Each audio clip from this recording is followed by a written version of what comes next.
ওম শ্রী চিন্ময় সদ্গুরবে।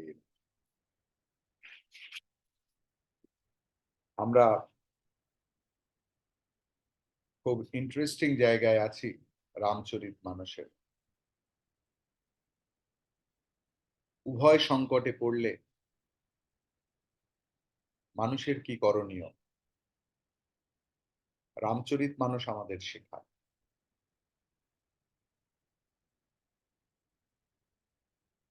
আমাদের যত অবতার আমরা দেখেছি, ভগবান রামচন্দ্রের জীবন এমনই একটা জীবন যার প্রতিটা অংশ আমাদের পালনীয়।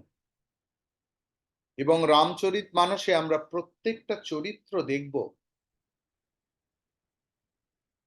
এবং প্রত্যেকটা ঘটনা দেখব। আমরা যদি সেই ঘটনায় সূক্ষ্ম দিকগুলো ধরতে পারি, তাহলে দেখব আমাদের জীবনে প্রত্যেক দিন প্রত্যেক মুহূর্তে এই ঘটনাগুলো ঘটতে থাকে। এবং সেই ঘটনার জন্য আমাদের সেই সময়ে কি করণীয় সেটা আমাদের বলা দরকার। এই মুহূর্তে আমরা দেখেছি যে ভরত এমন একটা অবস্থার মধ্যে আছে যে রামগত প্রাণ, রাম ছাড়া জীবনে কিছু চায় না। কিন্তু তার মায়ের বাসনা যে সে রাজা হবে, রাম নয়।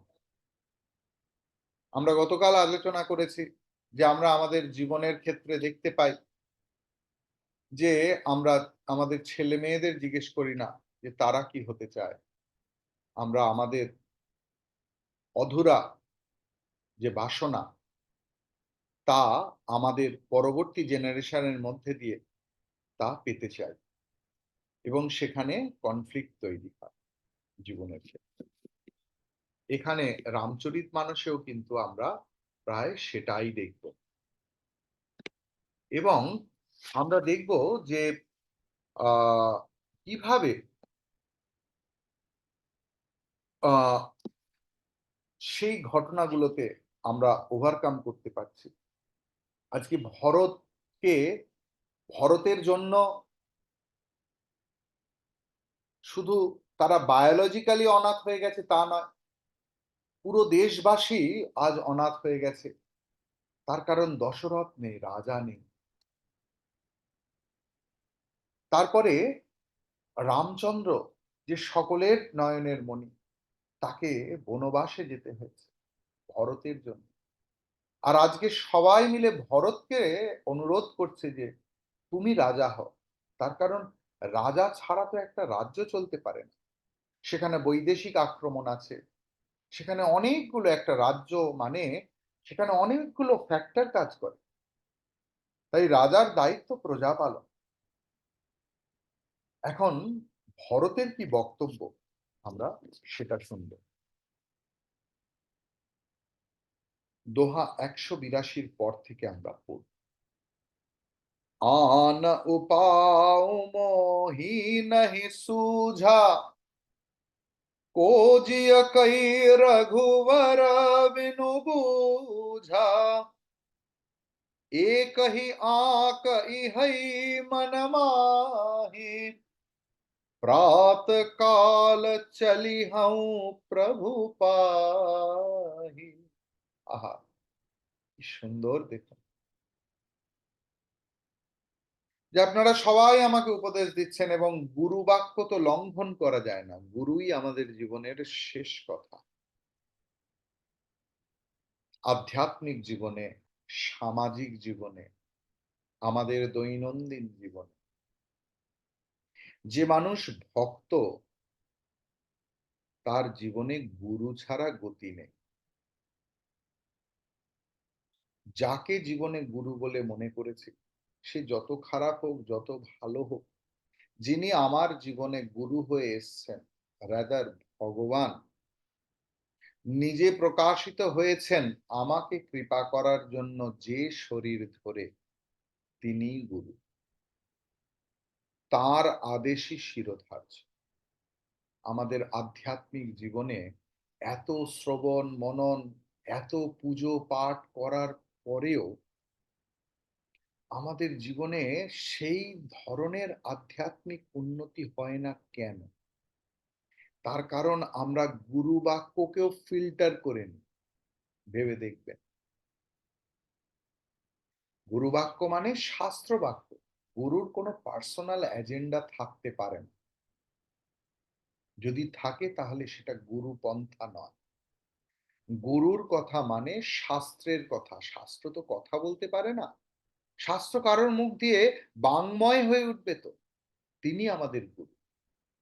তাহলে আমরা এনি হাউ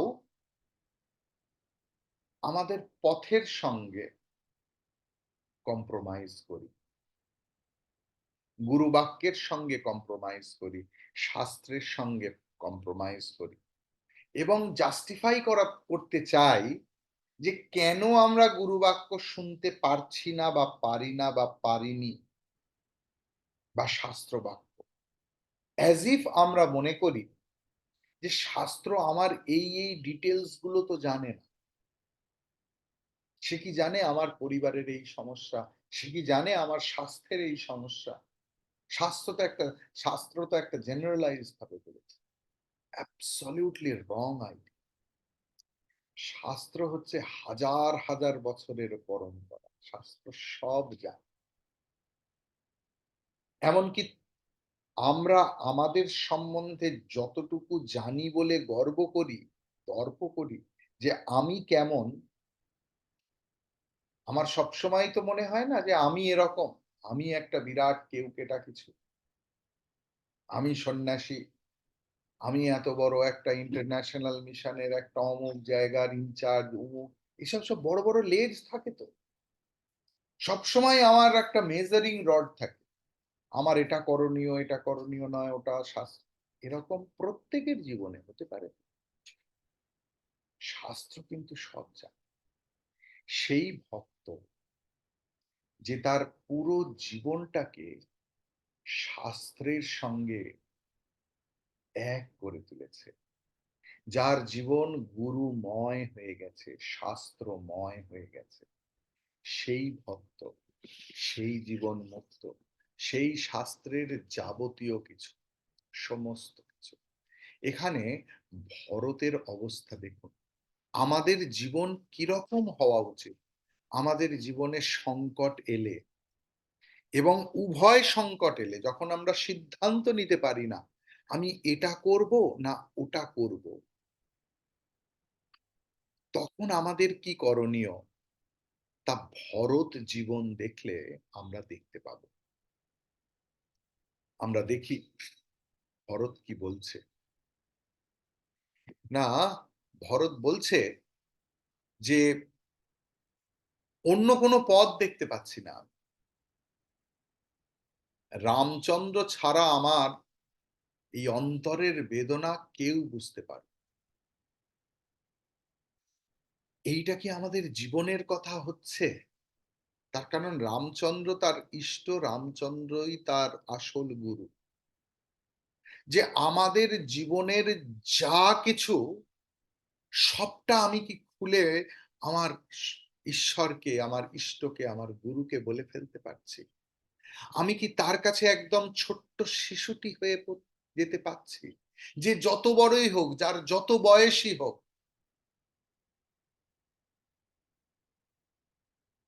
বৃদ্ধ শিষ্যা গুরুর ইউবা, গুরুস্তু মৌন ব্যাখ্যান, শিষ্যস্তু ছিন্ন সংশয়া।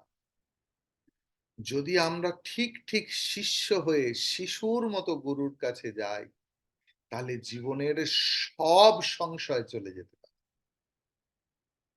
শাস্ত্র বলছে এই কথা। এখানে ভরতও বলছে, দেখুন, যে আমার মনে এইটা বাসনা, অথচ গুরুস্থানীয়রা, গুরুজনরা আমাকে এই কথা বলছে, এখন আমি বুঝতে পারছি না কি করব, তাই রামচন্দ্র ছাড়া আমার কোনো রাস্তা নেই। আমি মনে মনে ঠিক করে রেখেছি যে আগামীকাল সকালেই আমি আমার প্রভুর কাছে যাব এবং যাব এইটা এজেন্ডা নিয়ে যে উনি যা বলবেন আমি তাই শুনব, বোঝাতে যাব না। আমরা সবসময় কি করি, বোঝানোর চেষ্টা করি। আর কলকাতার লোকেদের এটা নাকি বেশি। শ্রীরামকৃষ্ণ আজ থেকে 200 বছর আগে এই কথা বলছেন, বচন কথামৃতে আছে। তোমাদের কলকাতার লোকেদের এই এক ব্যামো, খালি তর্ক করা আর বুঝিয়ে দাও। ঠাকুর বলছেন আজ থেকে 200 বছর আগে, হ্যাঁ, এবং কলকাতার নাম উল্লেখ করে বলছেন।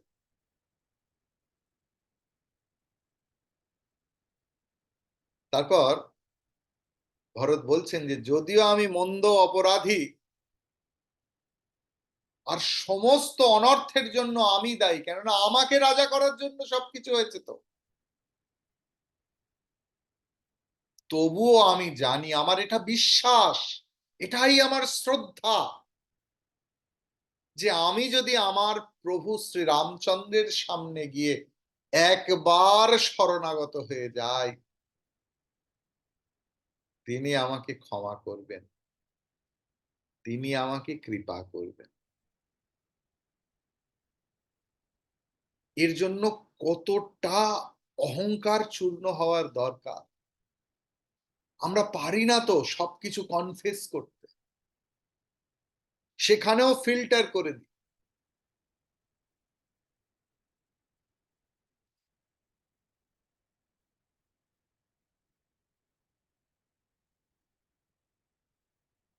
গুরুর কাছে সবকিছু খুলে বলতে হয়।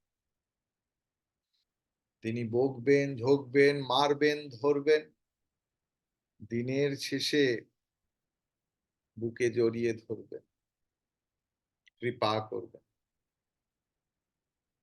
এই বিশ্বাস নিয়ে তার কাছে যেতে হয়।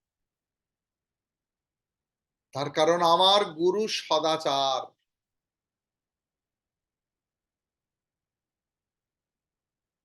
তিনি সহজ সরল স্বভাব, কৃপা স্নেহের আধার। If you don't have that high esteem for your teacher, spiritually at least,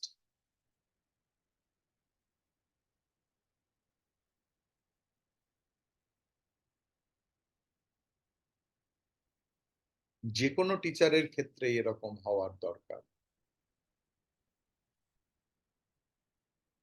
আমি আমার ছোটবেলার কথা মনে পড়ে, আমাকে তবলা শেখাতে আসবেন কেউ, আর আমি কাউকে বলছি যে এখন হবে না, আমার তবলার মাস্টার আসবে। আমার বাবা মা আমাকে খুব শাসন করে শুধরে দেন, মাস্টার নয়, মাস্টার মহাশয়।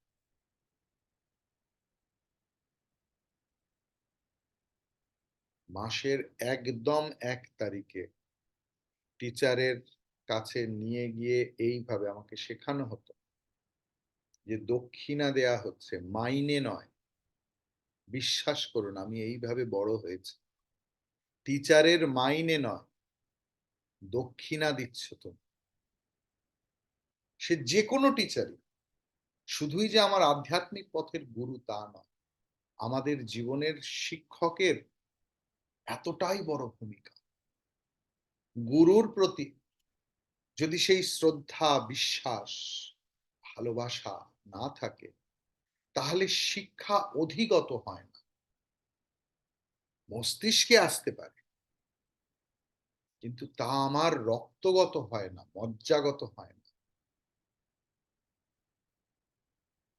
ভরত তার গুরুর প্রশংসা করছে, এটাও একটা শিষ্যের খুব বড় ফ্যাক্টর, যে সে সর্বদা গুরুর নাম করতে ব্যস্ত থাকে, যে তিনি কখনো শত্রুরও অনিষ্ট করেন। আমি যদি দোষ করেও থাকি, তার সামনে আমি তো শিশু, আমি তো সেবক মাত্র, এতেই আমার পরম কল্যাণ জেনে এই যে গুরুজনরা আমার সামনে দাঁড়িয়ে আছেন, গুরু বশিষ্ঠ, আমার মায়েরা, বাকি গুরুজনরা, মন্ত্রী, অমাত্য, আমাকে অনুমতি দিন এবং আশীর্বাদ করুন, যাতে আমার নিবেদন শুনে আমাকে নিজের সেবক মনে করে প্রভু রামচন্দ্র ফিরে আসে। দেখুন, আমাদের শাস্ত্র বিনয়ের শাস্ত্র। আমাদের যেন সর্বদা মাথাটা ঝুঁকে থাকে। এটাই একজন ঠিক ঠিক বিদ্বানের পরিচায়ক। সেই গাছে ঝুঁকে পড়ে যাতে প্রচুর ফল ধরে। ফলহীন গাছ আর শুষ্ক মৃত গাছ দুজনেই দাঁড়িয়ে থাকে, তারা ঝুঁকতে জানে না। ফলযুক্ত গাছই ঝোঁকে। যে ঠিক ঠিক বিদ্বান সেই মনে করে যে দূর কিছুই করতে পারিনি, সমুদ্রের কূলে দু চারটে নুড়ি জোগাড় করতে পেরেছি। এটাই তার বিদ্যার পরিচয়। তার একজনের বিনয়ই তার বিদ্যার পরিচয়। একজন দাতা, সে সর্বদা মাথা নিচু করে দান করে এবং লুকিয়ে, যে পাছে লোকে ভেবে ফেলে যে আমি দান করছি, আমার কি আছে, একটা কিছু আমার না। তাই খুব সংকোচের সঙ্গে দান করে, যে আমি দিতে বাধ্য হচ্ছে, কিন্তু লোকে যেন ভেবে না ফেলে যে আমি দিচ্ছি। প্রভু দিচ্ছেন। প্রভু কাকে দিচ্ছেন? প্রভুকেই দিচ্ছেন। তিনি যে এক, আজকের সকালের ক্লাস ভেবে দেখো, তিনি যে এক রূপে চোর আর এক রূপে পুলিশ হয়েছে।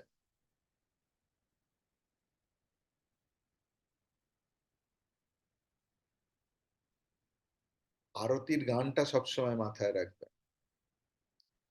সমস্ত নন বেঙ্গলি বাড়িতে তো ওম জয় জগদীশ হরে, জয় জগদীশ হরে হয়তো প্রত্যেক সন্ধেবেলায় তেরা তুঝকো অর্পণ ক্যা লাগে মে। এটা কিন্তু বোধের কথা, মুখস্থ করার কথা নয়, বোধের কথা। তেরা তুঝকো অর্পণ। একটা ফুলও যদি ভগবানকে দিই, আমার তো একবারও মনের হওয়ার কথা এই ফুল আমি ফোটাতে জানি না, চারটি অর্থ দিয়েছে, সেটাও আমার নয়। আমি বারবার বলি, আমি নিজেকেও বলি, বিশ্বাস করুন, যে এই যে এত বড় একটা সংঘে আমাকে বসিয়ে রেখেছে, আমি কি তার যোগ্য? এই যে এত বিদ্বান, এত এত পণ্ডিত মানুষ এসে এসে প্রণাম করে যাচ্ছে, আমি কি তার যোগ্য? তাই মাথা ঝুঁকে যায়। প্রভু আছেন, তাই দিবাকর চৈতন্য নামক শূন্যকে এত সুন্দর লাগে। প্রভুরই গ্লোরি। একেরই শূন্য, এক ছাড়া শূন্যের কোনো মর্যাদা নেই। যদ্যপি জনমুকো মাতো তৈ मयि सठु सदा सदोष, आपन जानि न त्यागी हहि मोहि रघुबीर भरोस। যা বলছে তার লিটারারি নেবেন না, ভক্তির প্রাকট্যে বলছে। যে যদিও আমি কুমাতা জাত, কুমাতার থেকে আমার জন্ম, না হলে সেই মা রামচন্দ্র বিমুখ হয়।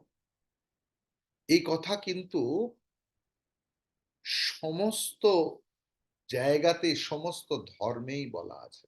শ্রীরামকৃষ্ণ খুব নগ্নভাবে বললেন যে মা ঈশ্বরের পথে যেতে বাধা দেয় সে মা মা নয়, যে বাবা ঈশ্বরের পথে যেতে বাধা দেয় বাবা নয়, যে স্ত্রী বাধা দেয় সে স্ত্রী নয়, যে স্বামী বাধা দেয় সে স্বামী নয়। অর্থাৎ রামচন্দ্র বিমুখ যে মানুষ সে কখনো সৎ হতে পারে না। তার কারণ রামচন্দ্র চরিত্রটাই যে সততার আকর। যদিও আমি দুষ্ট, আমি দোষযুক্ত, এটা কিন্তু বিনয়ের কথা। যে বিনয় থেকে কবি লিখে উঠলেন, मैं सम कोन कुटिल खल कामी जिन तन दियो तेने बिसराई ऐसे नमक हरामी। আমি এমনই নামাক হারাম, এমনই বেঈমান, যে যার জন্য আমার আজ এত কিছু, এত সুনাম, এত কিছু, আমি আজ তাকে ভুলে গেছি।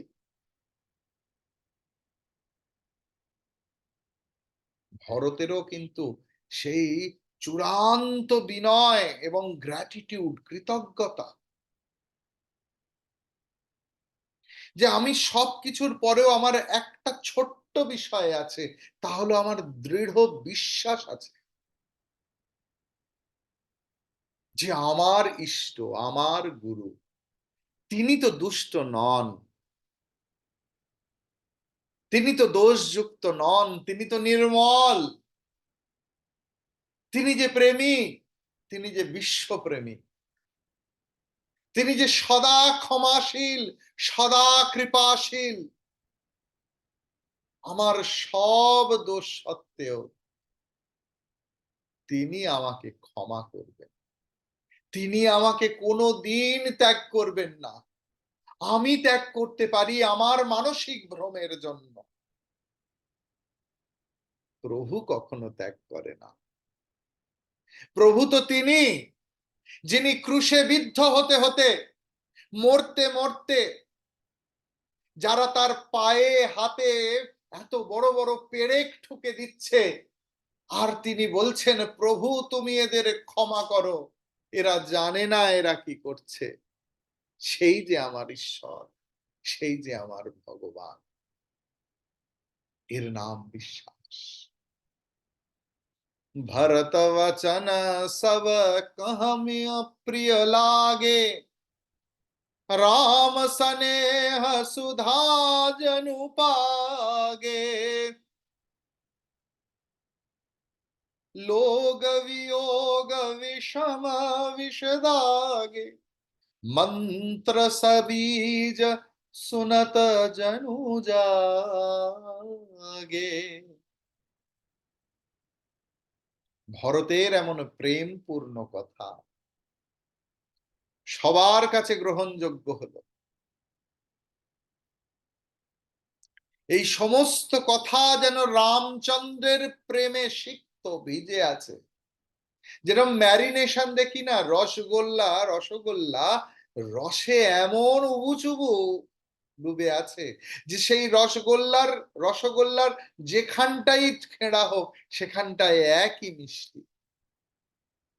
ভরত এবং তার শব্দগুলো যেন সেই রামচন্দ্র নামক মহার্ঘ প্রেম ও অমৃত সুধায় নিমজ্জিত।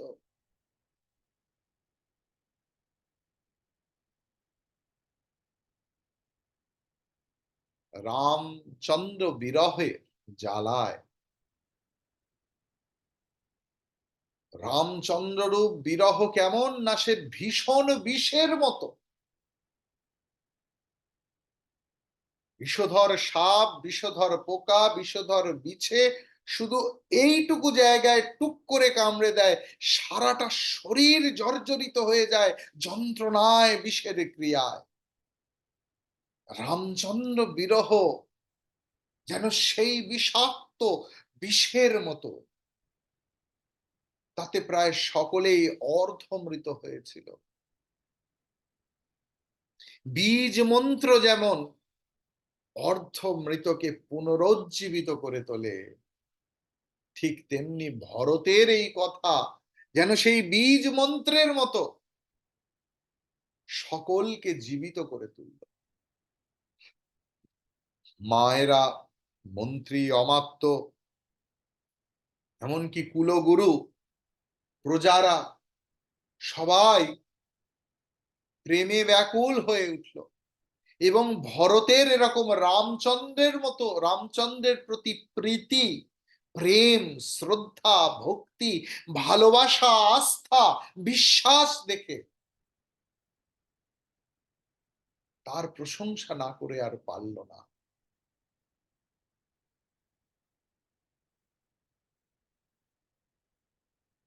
রামচন্দ্র তো প্রেমের প্রতিমূর্তি। ভরত আর রামচন্দ্র যেন এক হয়ে গেছে। না সতো বিদ্যতে ভাবঃ, না ভাবো বিদ্যতে সতঃ, ভগবদ গীতায় আছেন। সৎ বস্তু থেকে কখনো অসৎ বস্তু তৈরি হতে পারে না তো।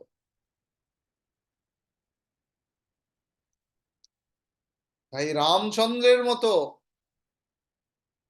এমন সৎ গুণের আকর তার ভাই তো অনেক পরের কথা, তার ভক্ত। ঠিক ঠিক ভক্ত শিষ্যরা গুরুর গুণাবলী পায়। তার কারণ সন্তান যেরকম বাবার উত্তরাধিকারী হিসেবে তার সম্পদ পেয়ে থাকে, তেমনি ভক্ত শিষ্যরাও গুরুর উত্তরাধিকারী হিসেবে গুরুর সদ্গুণের অধিকারী হয়। ঠিক শিষ্যদের অধিকার আছে। শিষ্যরা যে সন্তান,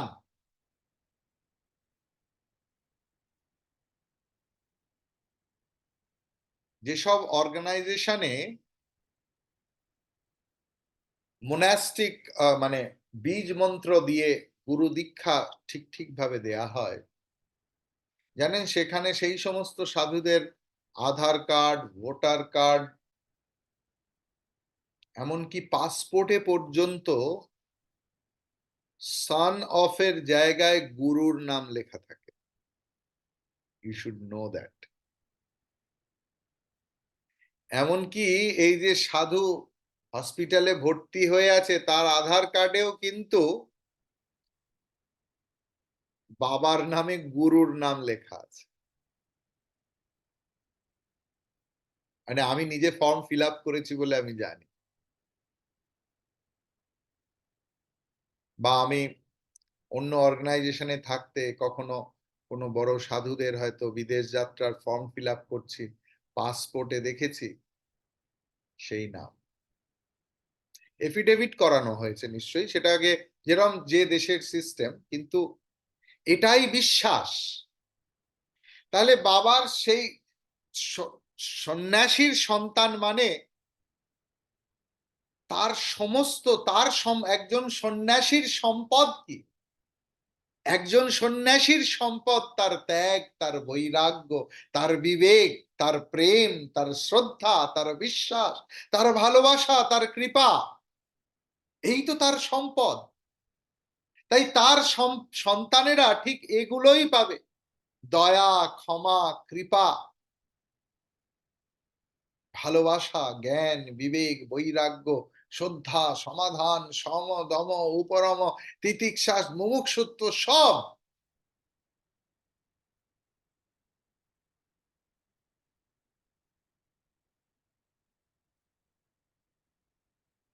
তাই তারাও বলল যে তুমি রামচন্দ্রের প্রিয়।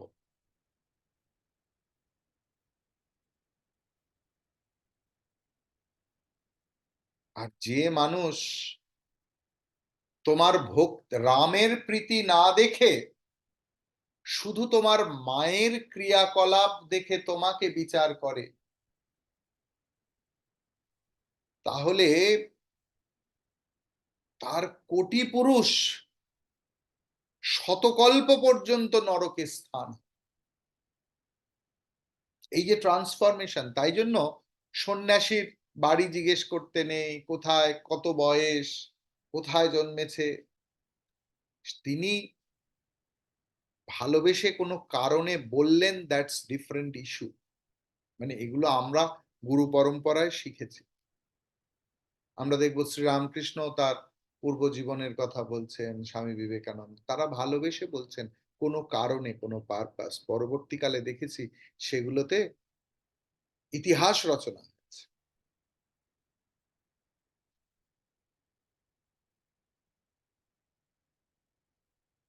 তাই ভরত আজ ট্রান্সফর্মড। আজকে সে ভক্ত ভরত।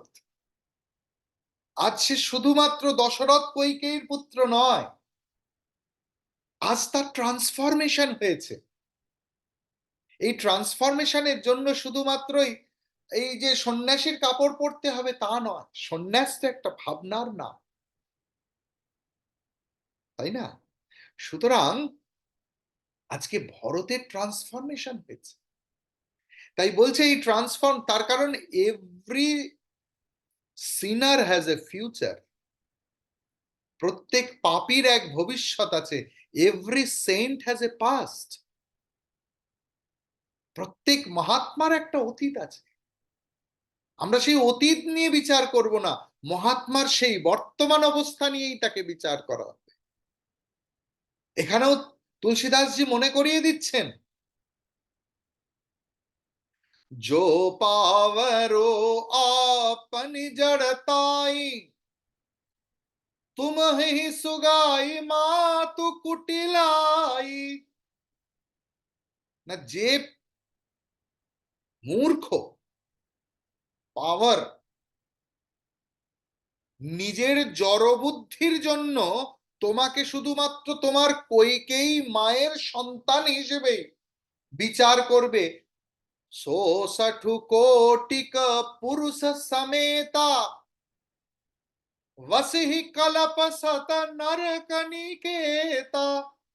শতকল্প পর্যন্ত শত পুরুষ সহ, কোটি পুরুষ সহ নরকে স্থান অর্পণ।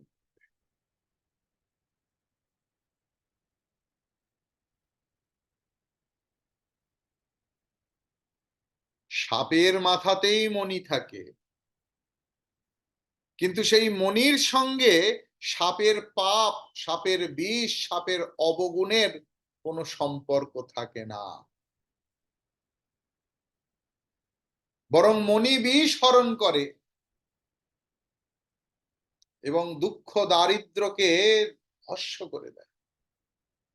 আহি আঘ অব অবগুণ নাহি মনি গহাই, হরাই গরল দুঃখ দারিদ্রদাই। তাই আজ বিষ মণিতে পরিণত হয়েছে। আর বিষ নিয়ে আলোচনা কিসের?